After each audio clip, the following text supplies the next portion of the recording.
If you want to delete contacts on Yahoo Mail, this quick tutorial will walk you through the exact steps so you can clean up your address book in just a few seconds. Whether you have old contacts you no longer need, duplicates you want to remove, or outdated entries you want gone, this method will help you do it fast and safely. And if you enjoy simple tech tutorials like this, make sure to hit the like button and subscribe for more step-by-step guides just like it.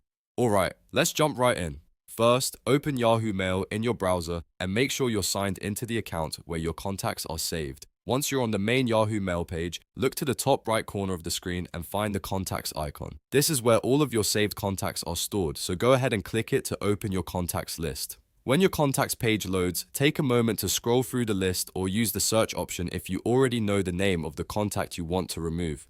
This is helpful if you have a long list and want to find someone quickly. Once you locate the contact, click on that contact to select it.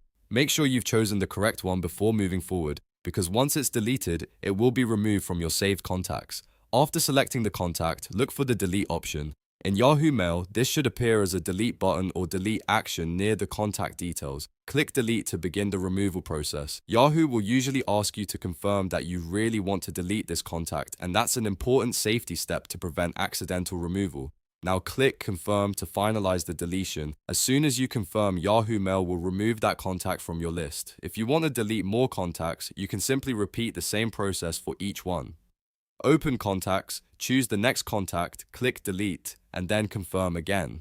If you're cleaning up a lot of old entries, it's a good idea to go through your contacts one by one so you don't accidentally remove someone important. You can also use this method to keep your Yahoo Mail contacts organized, especially if you're updating your email account after a job change, a phone number change, or just a general cleanup. And that's it. You've now learned how to delete contacts on Yahoo Mail in just a few easy steps. If this tutorial helped you out, please give it a thumbs up and subscribe for more useful how-to videos. Thanks for watching, and I'll see you in the next one.